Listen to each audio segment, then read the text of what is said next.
Welcome back to Football Coach, episode 55. It's the Vegas Bowl. We have made it to a bowl game. We've already ensured our best ever season, 6 wins this year, a 500 record at least for the regular season ensured. Now it's going to take a win to maintain that here in this Vegas Bowl, and that would also provide us with our first ever winning record above 500, but that's easier said than done. Now luckily the weather's great. It's a little bit on the cool side because it's late December, but we're looking fairly good on no negative impacts from the weather. That should help us out. West Virginia is only 2-point favorites in this one because we've largely outperformed them this season. We are very, very similar in terms of points scored, points given up. But bottom line is they come from a bigger conference and they've had a tougher schedule. And so their 84-80 is pretty far superior to our 81-79. Relative to conference, we've had similar performances. But relative to one another, they should be pretty comfortable favorites. Pass protection, a problem for both sides, though, but they've got a real strength in their passing game, primarily coming down to their 89 quarterback versus our 81 quarterback. They're 18-3 versus our 18-7. They're 12 sacks to our 25. They definitely have a quarterback who has made more things happen than ours. But otherwise, there's a lot of things that at least give us a small chance. They are completely healthy. We are still down one key offensive lineman, a 76 overall, so definitely not our top of the line guy, but this is somewhere around our 5th or 6th best. Actually, no, I think it's more like our 4th best offensive lineman, so it is one of our regular starters. So, game underway. Great news. We kick it very deep, and they decide to run it out, only make it to the 10-yard line. So already a field position advantage, an extra 15 yards for our defense to work with to try to hold them up. And after just 2 plays, we've got them on a 3rd and 4. For us, that's fairly manageable. That's a good start, but you would expect they can get enough for a first down, and they do. Here comes that gap press for the first time, and not resulting in any pressure on the quarterback. They're able to complete the pass. 2nd and 4 this time. Now we halt them. A second 3rd down of the drive. This time just enough. 5 yards for the first down to keep the drive alive for them. And finally, there we go, a sack. They only gave up 12 sacks all year. That's 1 per game. That's exactly 1 per game. And we've already got 1 on their first drive of this game. So we're getting some pressure on them that they don't normally get. And with it incomplete on the corner route, we are looking at a punt. A punt. We stopped them on their first drive of the game. Great start for us. Difficult field position, but hey, they started from the 10. We start from the 8. I'm just happy to have not given up points here, but we go 0 for 2 and give up our first sack of the game. Luckily, Pierce does a good enough job to keep that out of the end zone and keep that away from a safety, which would have been worth 2 points, and then give the ball back to them. But a terrible punt. I mean, hey, here's the bottom line. With a punt, you need some room to work with, and if the ball's at the 1-yard line, you don't have that room. You step out the back, and it's a safety. So with the short field, you get more of a pooch kick, and that's what you get out of it. It definitely doesn't go as deep. Fair catch on that, no surprise. But now they have a very short field to work with. So yay for the defense getting that first stop. Boo for the offense. Absolutely sucking that one up and backing us up into the defense having a ton of work to do on this second drive. But we immediately put them into a 3rd down scenario, but they get enough for the first. But a little bit of a backwards play here on the jet sweep gives us a better chance, but an 11-yard run gives them the exact yardage they needed to get the first down in the red zone. First red zone trip of the day for either team. We've made it through half a quarter, but they are clearly in position to pick up some points here. But can we salvage it as 3? That first down suggests probably not. We're looking to be down 7, and there it is. 1 score behind. A lot of work to do here. The offense has not advanced a yard through 5 there finally. Okay, 9 yards gain. 9 yards gain. A mid draw is not good on 3rd and 1. Let's change that up, and let's literally show our hand. Can the offensive line get enough push? Their defense is not great. It's their offense that's very threatening. So if we get enough push for 1 yard, drive alive. But pass, like, we are going absolutely nowhere. We've gained once on the passing plays through 6 attempts already. Shallow cross is a good one, and it's finally something. That was a very much needed conversion there, because now we're talking about, at the very least, backing them up deep and giving us a little bit of a chance to stay alive and not quickly be down 14-0. There's not like a must score situation yet, but this very much gives us more options. I mean, we could even be in 4-down territory here if we get a 3rd and short, but now we're at 3rd and long, so an incomplete definitely means a punt. And sure enough, yeah, we back them up to the 5. Can we get the sack on them? Can we get 2 points in the ball back? No, we cannot. 19 yards on the run. 3rd and 1. 3rd and 1. This is always that dangerous territory. They are leading run, but are they going to run again? Are they going to try to fake us and go for the pass? I think they're going to lean more. I mean, the 46 Bear, though, is okay. They got just enough. 2 yards. 2 yards!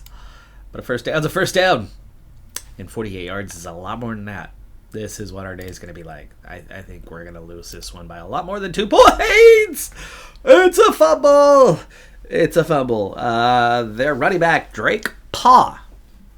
Okay, Drake Paw fumbles the ball. Pablo Dickerson forcing the fumble.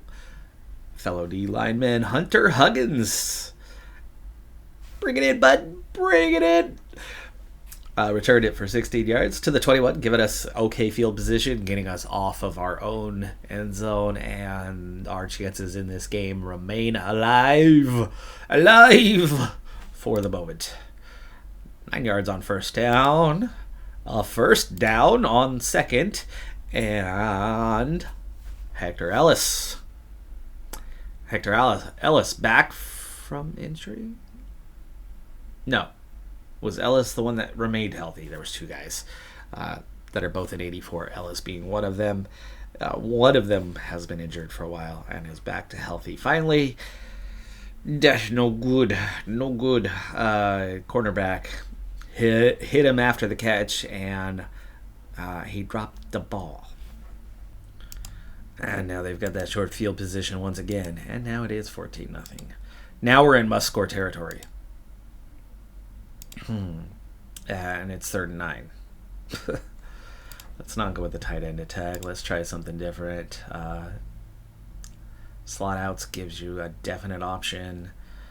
The problem with like a deep attack is we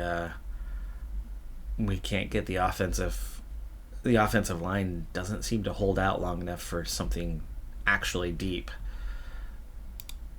Slot corner. That's still kind of the same thing, but at least everything gives us a chance outside of the flat to get the 9 yards, and we can't complete it. At least we didn't get sacked, but we punt, and this would be game over if they score. 21-0. Folks, this bowl is not going to be a victory. I mean, not that we expected to actually win here. Just because they're 5-7 doesn't mean that they aren't the far superior team as we 3 and out. Man, we had them on a manageable 3rd down, but they got the first anyway, 2nd and 8, and it's 28-0 before the half. Must score drive. We've got to get at least an ounce of momentum going into halftime. No, we do not need 4 verticals on 2nd and 4. Short passes are going to come with a small penalty, but we need a first down. Inside cross. There you go. Hey, it works. Wide receiver smash. Okay. Shallow cross. Hey, run play option. Okay. Mid draw on 3rd and 3. No. This is where you go. Play action. Change it up. We're not going to get 3 yards on the ground against them the way things have played out so far today, right? We run and we gain a yard or 0. So I don't expect us to be able to get 3. You go short pass, they're going to play up. They're going to defend that. You play action and then go deeper. That's our best chance. Trickery. We're down 28-0 here. Trickery is our best chance. But Pierce can throw it right to the linebacker on the shallow one, where I just said that they're going to play up. They're going to play the shallow one. Our quarterback's an idiot, and he's picked out the very much wrong pass. And not only has he given the ball away in our best chance of the day to put points on the board, but he's also given it to them in a scenario where they were immediately able to run the other way. I'm sure this is the linebacker from this side who would have come across and cut in front of it and then been able to just continue that run. For all we know, that's a quarterback making the tackle, or a running back making the tackle, just catching up to the guy in time coming across the field, because the rest of these guys are too deep. The tight end's probably not chasing him down. So yeah, that's very much quarterback or running back making that tackle after 57 yards and with a minute left. Not only are they already comfortable, it now could be 35-0 at the half. Or literally one play later. 49-0 at the start of the fourth quarter. And we got one. 55-7, final 600 yards to 200. This is one of the worst games this team has ever played. Wow, that score came in the final minute with them playing backups because they were so far ahead. Well, that bowl loss was obviously a terrible way to end the season, what ultimately was a really good season. If we didn't have that rough stretch where we lost 3 in a row, where probably 2 of those should have been very winnable games, things would look a whole lot different on that. But despite that, we're still 6-7, right? This is a record-setting season. We're getting better year by year by year. The prestige has grown. Our ranking is inside the top 60, highest it's ever been. So our prestige growth should be pretty good this year. A lot of good things are happening. And then on top of that, yes, we failed on Desmond Hall. We're losing our top offensive lineman for the second year in a row. We've had 2 very, very good junior offensive linemen 2 years in a row that we are losing because they are demanding wins. But they're not just demanding wins. They're demanding an absurd number of wins. Last year, the requirement was 7. This year, it's 8. In previous years, it was 6. They're looking at this conference going, we should be crushing this competition. But we were still a 1-star program. We are still just a 2-star program. The demands are unrealistic. They are very much unrealistic. This was our best ever season in the entire history of the program, and yet they're still not pleased.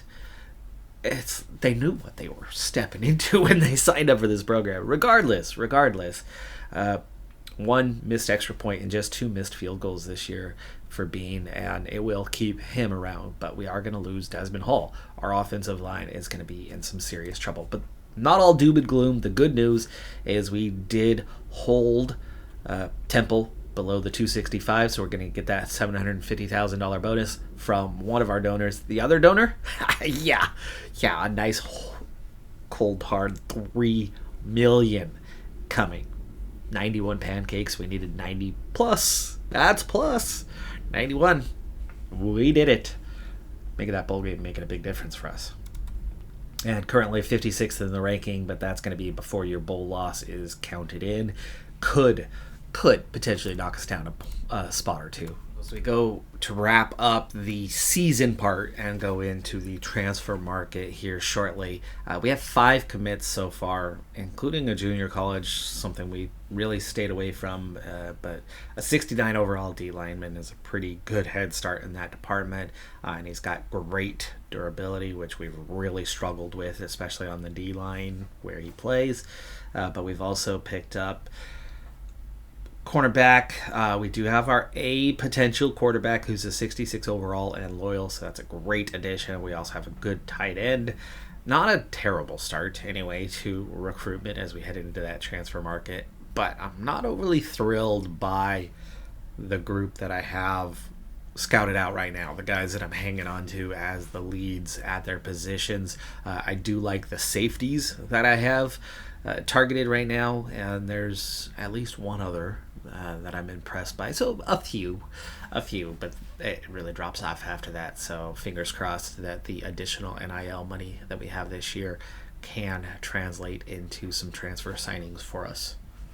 And we're not the only one to get blown out. Tennessee blew out Hawaii as well in their bowl game. Tulane did get a win, though. And Temple lost a close one to LSU, of all teams.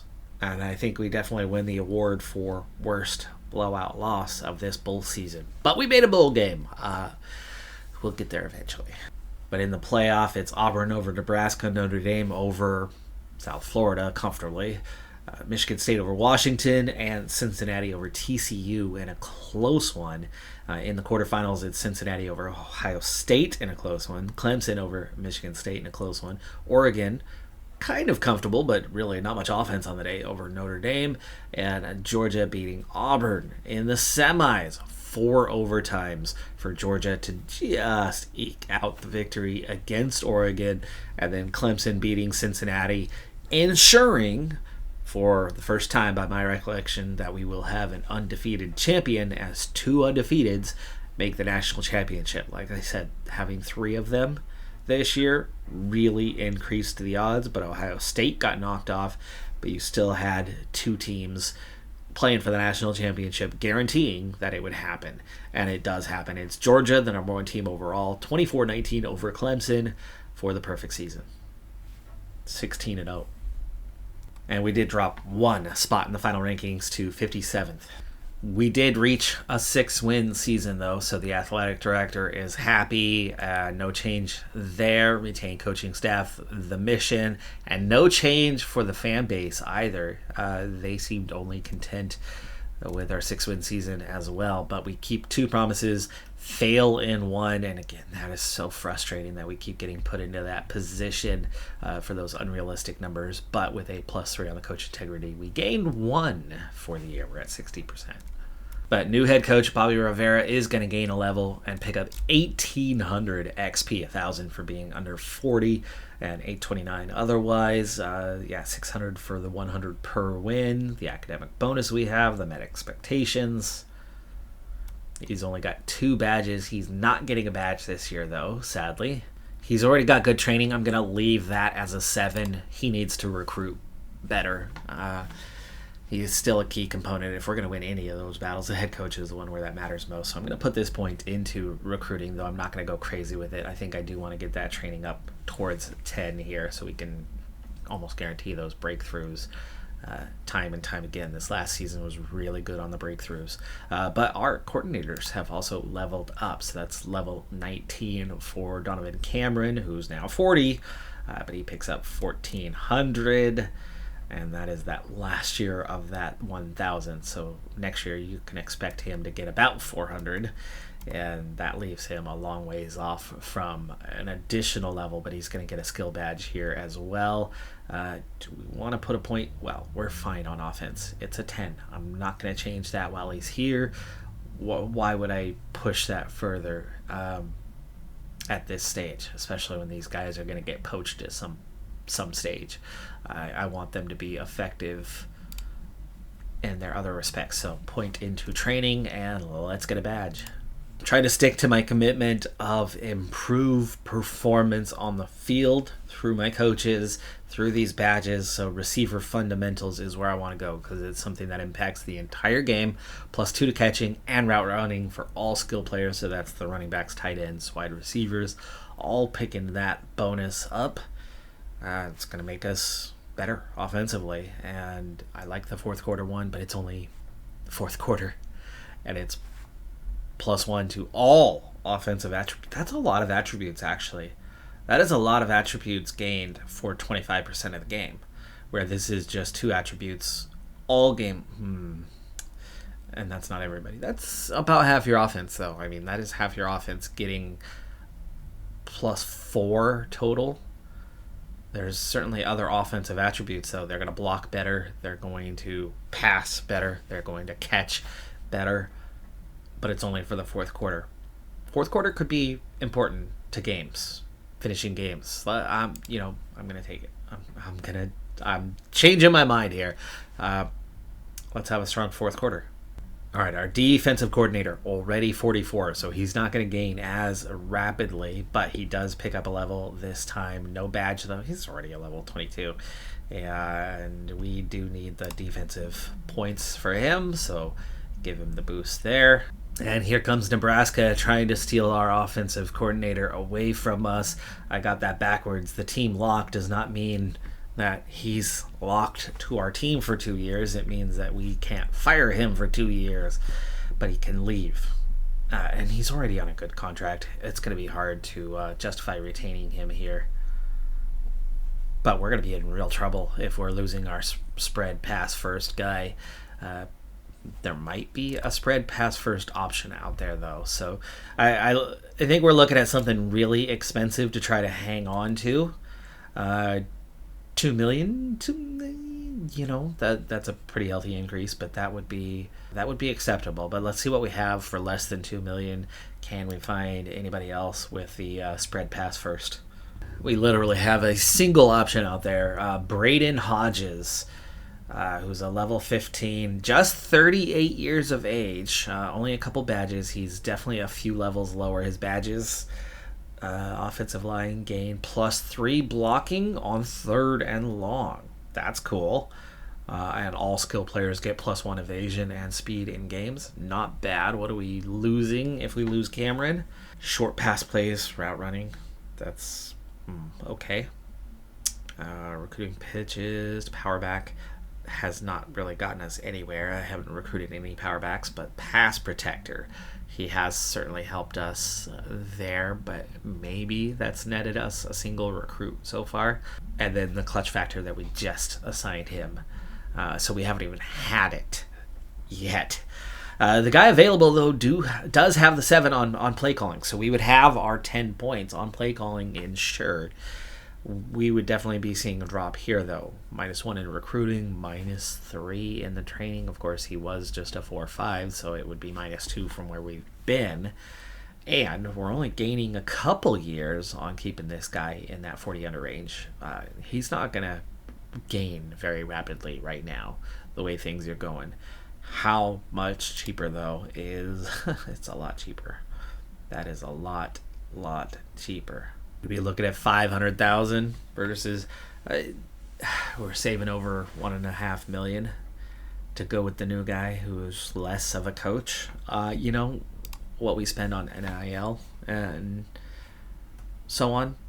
I think it's worth it to hang on to Cameron one more time, and then look next year when inevitably somebody wants to take him away from us yet again, or in 2 years when somebody wants to take him away. We're going to make the counteroffer and hang on to Cameron. But I think we're kind of maxed out on that salary here pretty quickly anyway. Our defensive coordinator does not match up with our head coach, but we've addressed at least 1 point of that, giving a bonus to his play calling attribute. So that'll pick up a point for us. We're still off. We're still not at the 10. However, I like his badges.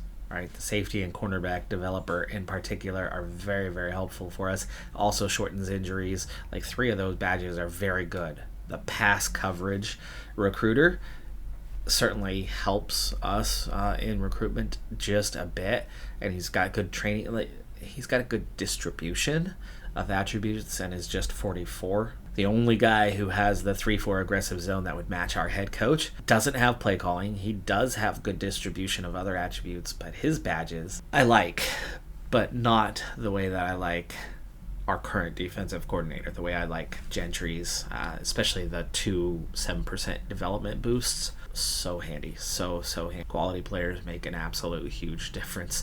It makes a bigger difference to me than the coaches do. Right? You got to have quality on the field. You got to have guys that can actually get the job done. No matter how good the scheme is, if the players aren't good enough, you're going to get caught out. Now, combination of both, obviously, is the best. The best way to go. But the tackling fundamentals is nice, and the no-fly zone is certainly nice, but it's just not going to be the same thing, and you're taking that step backwards anyway, so we're going to go ahead and retain Gentry for the coming year. Only 5 retirements this year, including Navy's head coach, who was one-time National Coach of the Year. Well, Jose Chaney has decided that he wants to enter the draft, even though his mock round is just the 7th, the final round. And his numbers have not been great. Hopefully it does not take much to convince him to stay. Was he all-conference team in the last year? I mean, he's going to be a senior anyway. How much? 10 coach integrity. He was not all... Well, but he's going to be so damn good. He's going to be so good next year. He did not make all-conference this year, but going into his senior year, he's probably going to be a 90-plus. We're going to put it on the line and tell him to stick around. But we are losing seniors, including an 87 and a few 84s. And Dickerson is also 4th round mock draft, and that'll make just the 1 with retaining our other. And we have 4 potential transfers, and one of those is unavoidable, as we've already discussed. Desmond Hall, the junior lineman, 100% guaranteed that he will leave. The all-conference lineman, the broken promise. He wanted the 8 wins, so we didn't get the 8 wins. So our best player on the roster is leaving us. Crap.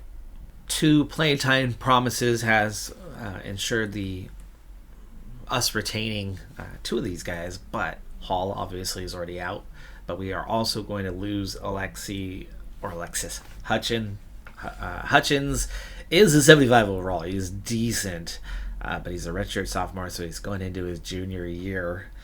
And he wants 50% playing time, which really would need him to be one of the top 2 to 3 guys on the depth chart.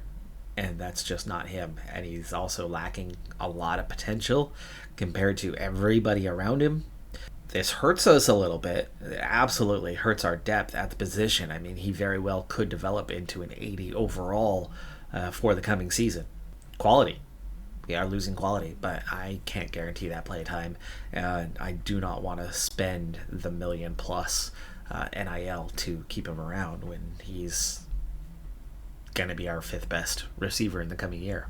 And in the end, only 3 players are going to be lost to us: Hall and Hutchins, we've already talked about, and Braden Roberts, who is the only player on the entire roster that is underdeveloped and really isn't underdeveloped. He's just being outpaced by a pretty deep defensive line. He's a redshirt sophomore already, well down the depth chart, though he's decently solid at a 66. I mean, compared to a lot of our D linemen starting at about a 57, 58, he's about a year behind on development comparatively to others. So not awful, but not good enough. And we have enough D linemen out there, as we've been recruiting a couple every year, and we're not losing the ones we have. And so he's gone.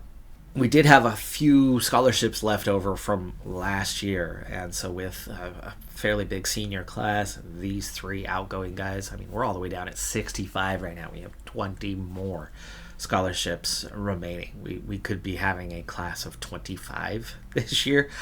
I highly doubt we're going to get there. We're going to have a few spots left over again. So Clemson gets a 1-2 in the draft with their quarterback going first and their true junior wide receiver, 106 overall. Holy crap. Going second in the draft. But Dickerson ended up going in round 4 after 193 tackles, 22 for loss, 3 sacks, 14 pressures, and 3 forced fumbles in 50 games for us. And looking back on that, he redshirted that first year, did not play a game, but by the very next year, played in all 12 as a redshirt freshman, played 12 as a redshirt sophomore, and 13 the last 2 years, of course, as we ended up getting our bowl games the last 2 years. And as for the statistics, just 28 tackles in that first year, very much redshirt freshman, lower on the depth chart, but getting to play. 48, 59, 58 the last 3 years, so progressively better in the last 2. Tackles for loss went up each season. Sacks were a bit of a rarity for him. The pressures were definitely better in the last couple of years with the 5-4, and the forced fumbles all happened in the last 2 seasons. Amazingly, this is a player who stayed healthy for us throughout just 2 minor head injuries, just a week and 2 weeks over all of those seasons. And the 2-star, 87 overall, A potential, Pablo Dickerson, started as a B potential, B durability guy, finished as an A, C+, started as a 57. There's that average. I just said this a moment ago, that D-line starts at about a 57 average for us, and that's exactly what he did. But we were just cutting a guy who's a 66 redshirt sophomore, and see just how far behind he was. Like I said, that's about a year behind, because there you go with somebody who's already 68 as a redshirt freshman, and with ever steadily improving potential year by year. You see his strength went up a lot over the seasons. His tackling ended up a 97, block shedding a 97. His pursuit, a solid 82. Defensive IQ, though, lagging behind as a 72, and zone coverage a 68, making him good, but, not amazing. He would have been an 83 linebacker. Records this year, Pierce, with all the difficulties we did have, his almost 62% pass completion was the best we've ever encountered. That's still not a good number. Passing yards per attempt in excess of 7 for the very first time. And his efficiency rating, a 129. Solid number there. And Shang, third receiver on the depth chart. Slot receiver. Had the most catches. We've talked about it in a couple of the other episodes. So just briefly here, third receiver, third corner, or a linebacker, giving him maybe a safety occasionally, but he's playing the lesser defender. Not the first option, not the second option, but the drop-off. We have depth at the position, and it translated into Zhang getting a lot of catches. That was our greatest strength this year. That really helped us get to that 6-win mark. Paras, the linebacker, setting a record for us with 78 tackles, and Anaya, was he a senior? He was a senior. He's only a 78 overall, but 10 sacks this year and 22 pressures. He did a really, really good job of getting pressure on quarterbacks. Pass completions for Pierce, 34 in a single game. Our triple overtime loss to Tulane. No, not that day. Different day. 80% pass completion rate in the ever so slender, slight, tight victory against Wake Forest. Team record side, no single season records on the offensive side, but on the defensive side, 33 sacks by the defense was a new record for us. And the game record updates, 61 points, 589 yards, and 442 yards through the air against Tulane. And then against Iowa State, 5 sacks, contributing to that season total of 33. Straight into signing day. Again, we have 20 scholarships to offer out. I have limited it to 19 of those 20. I don't think we'll get all 19, but actually I do have a feeling we're going to get quite close to all 19. And a lot of the unrealistic ones that were a bridge too far are already even off my list. I have 25 that we're targeting for those potential 19. We're going to lock up quite a few of those. And some of the ones that I'm going for, the transfer ones that are at the top of the list, we've got a real legitimate shot at signing quite a few of them. In large part due to the fact that we actually have NIL money in abundance this year with $5 million, and we have all $5 million available for us for this phase, and all $5 million is offered out. I will guaranteed have a little bit spare. Cornerback, for example, I have 3 guys, and I'm only taking 2, and all 3 of them have that NIL offer to try to push it over the top, hoping that we at minimum get one of those 3, if not the 2 of those 3. And then there will be the spare money because I've limited it to 2. And then there are still a couple of backups even behind them on that list. So let's get to it. Beginning with a D lineman who was fairly keen on us, but I think I've gone in big for this one and have a real shot. True freshman, 65 overall, A with B. and we offered $1 million to this loyal D lineman, thinking he could make a pretty substantial difference, and that $1 million was well above his value. But we were behind Kansas, and they can already see that things have very much flipped. What's it going to be? Almost 50-50 shot. It's 20 points.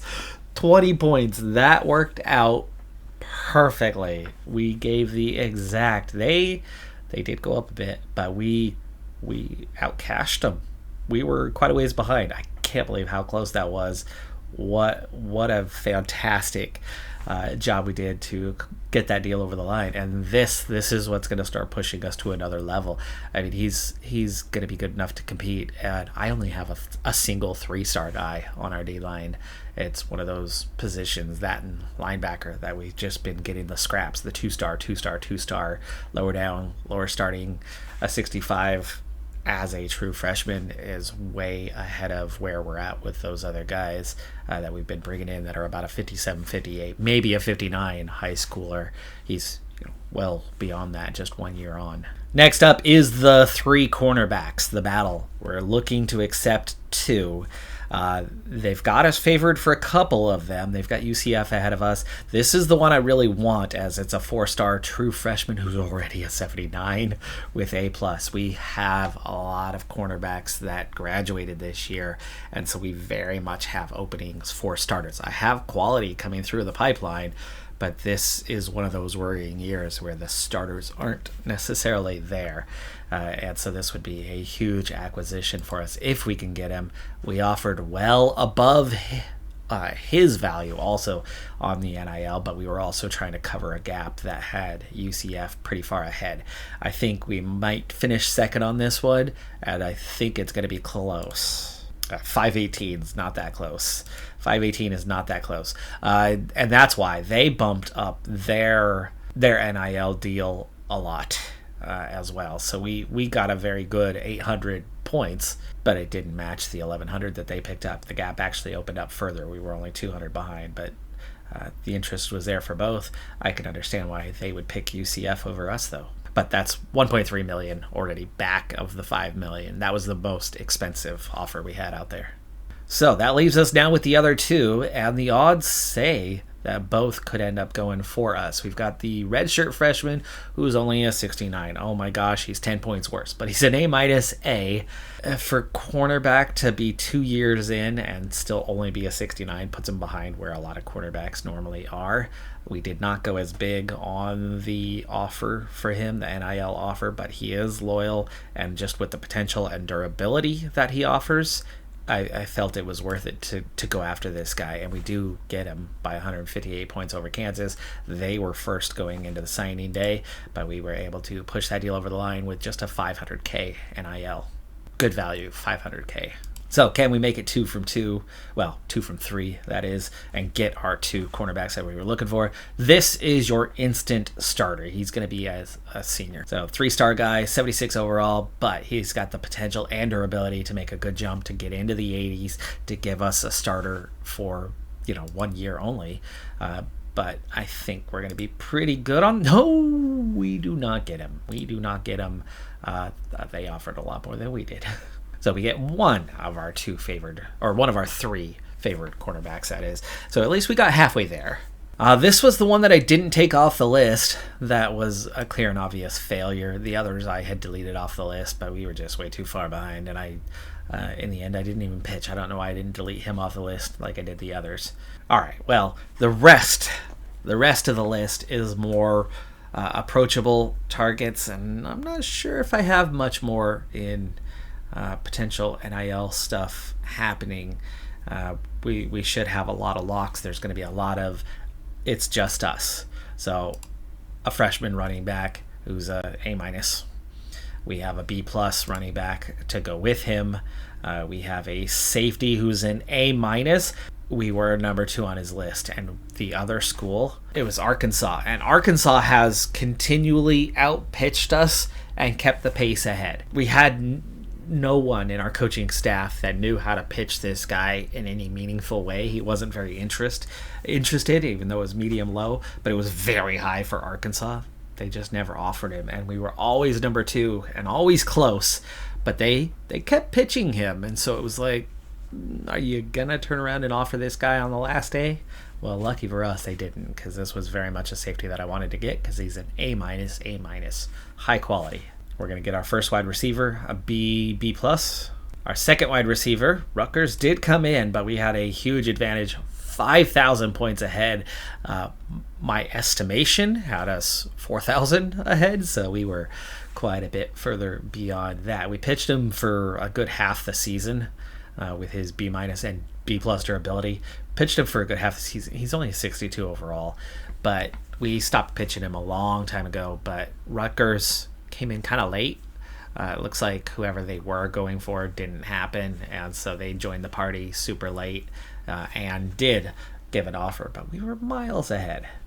We've got another wide receiver. That's a signing that was also way ahead. He's a B-C, but a 66, so he's starting a little bit higher. But that's 3 wide receivers. We needed a trio. It would have been really nice to find a transfer. There was no interest because right now we have that depth at the wide receiver position, and there didn't happen to be any leftovers. There were no scraps in the wide receiver pool that we could go pick up that would have had, more quality than this, more potential, more durability. So we got what we got for the position, unfortunately.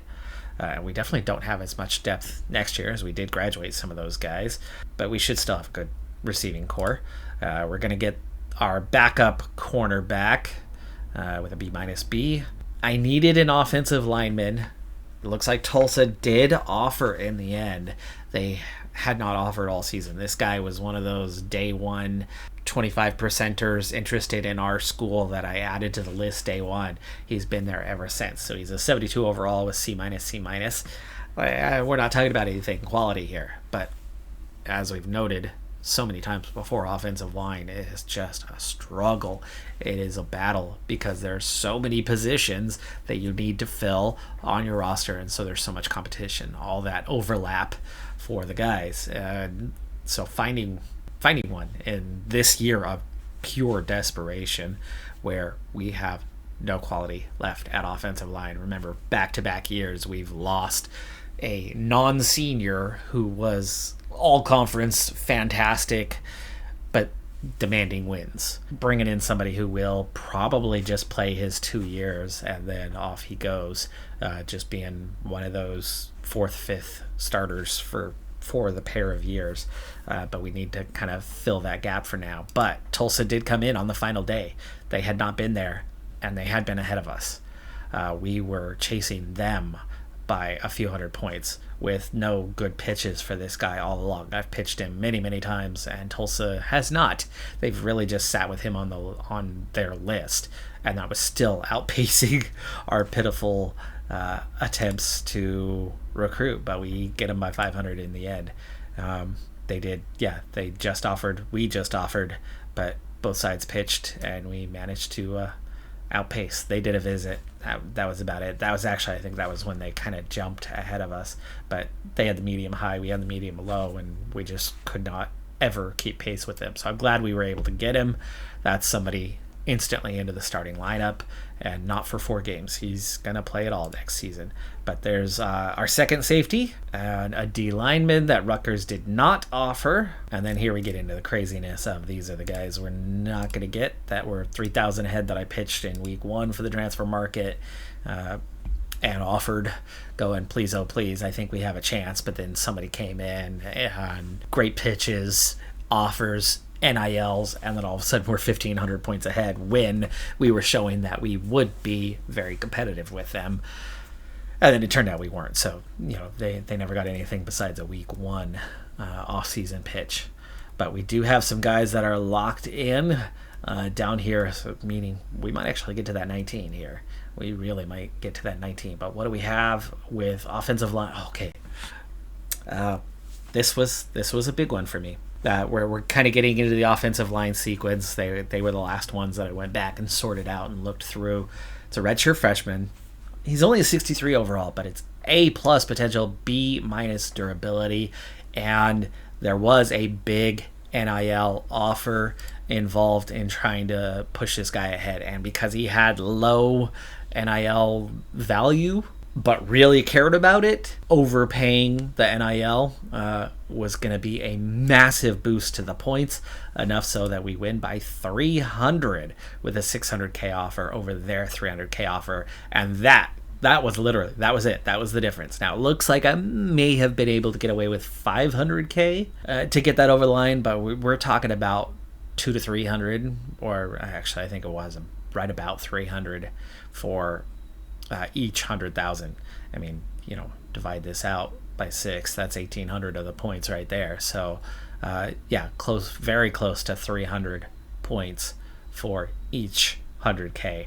Yeah, so that was just about right. Like I said, we could have gotten away with just slightly less, but great pickup for us long term, not necessarily for the year to come, where we are going to struggle on the line here just a bit.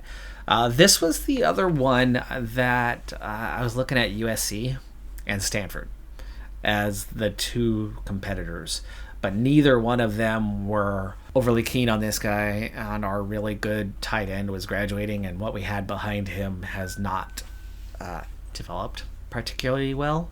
So I actually did go ahead and throw an NIL at this redshirt sophomore to give us 2 years of a starting tight end who is of a much higher quality than what we had.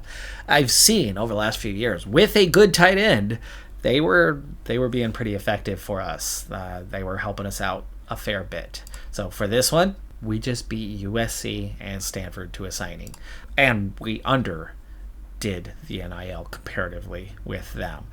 He had high interest because of the opening that we had, where USC and Stanford would have been more of the same scenario he was in. He was walking away from Iowa, not getting enough playtime, and he wants to be a star. He's got to play to be a star, and for us, he's going to be able to do just that. So that's a pretty good pickup. Not a fan of having to spend a bit of an NIL on a tight end, but that was a fantastic addition. We've got a nice quarterback here with a true freshman 70 and a B+ to go with a nice high school recruit as well. So 2 good quarterbacks joining the fray, and that's a 4-star right there. And then we have a offensive lineman and an offensive lineman. I had 3 of these guys. We end up getting 2 of them as we were able to get our offensive linemen further up the list. I'm grabbing 4 O-linemen today, and we had already picked up 1 during the regular season in a junior college transfer to step into that starting lineup. So 5 offensive linemen that I've brought in, and our demand was only 2 initially. We brought in a lot of extras. I will absolutely be making a cut to our offensive line next year, but this is all about creating some competition. As we are in this rebuilding phase, we need guys to take off, and that means you need more bodies. You need more players in there for one of them to roll that dice and come out really high on their development during the offseason to pick up. And maybe, in signing 2 extra faces, one of them emerges as a talent and helps us out a bit for next season and beyond. And finally, down to our last 2 guys, a couple linebackers. We've got an A-, 62 overall with a durability true freshman, and another true freshman with a B and A-, and loyal tags. So good class. And what did we end up getting? I'm thinking we got there to the 19. I think we might have 24 in this class. Ohio State takes the number 1 class ahead of Clemson, Texas, Michigan, and Alabama. And we did get the 19 because we got 24 for the class. We had 5 during the regular season. Still dead last. That is just ridiculous that they do that, because we know the quality we have compared. Here we go again. Another year, same deal. But this time around, we have 3 3-stars, 11 2-stars, 10 transfers. 10.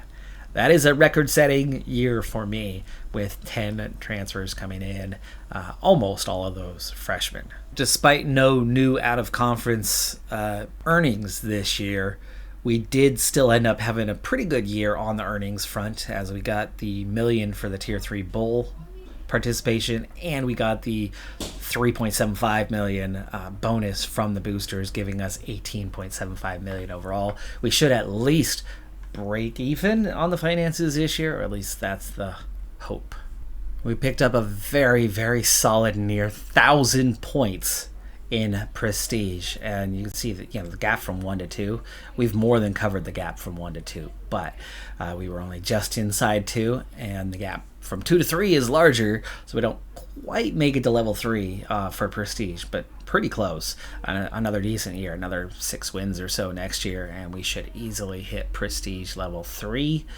So very much heading the right direction, but unfortunately we did not break even on the finances. In fact, we were quite a bit below where we should be because, well, for one thing, we had some, not a lot, but we had some coaching staff balance remaining, and so we still owed 1.7 just to cover off the expenses for the year. The previous balance was 2.6 million, so we're actually quite a bit short of where we needed to be, quite a bit. About 3 million here, and we're down to 1 million left right now, but the stadium's not covered for the moment. Our stadium atmosphere, which was a B, will still be a B by dropping back down to level 3. Our maximum home field advantage of 6 remains 6. The seat capacity drops by 10K as it falls into disrepair a little bit as we don't do the maintenance on it this year. I'm hopeful. Before, you had to be like half levels where we started, and then we just went straight to level 4 and start picking up that 2 million a year. What I'm looking at right now is hopefully our impact for everything is identical. So recruitment is not impacted. We just have a stadium atmosphere that's good because we have good fan support. We should be able to save 2 million a year now. Hopefully the maintenance costs go down and it doesn't just continually drop, but even then I think it's fine to let it continually drop back down to that 0 point halfway between 3. So stadium's back down to a level 0.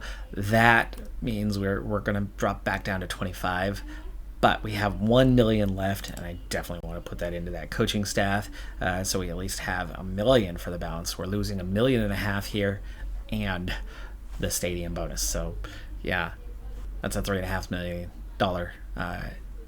net loss this year. But that puts this season into the books. We are done with this one and this episode. I'm Decathlon Gamer. Like, comment, subscribe, and I'll see you next time. Have a good one. Be safe out there. Bye for now.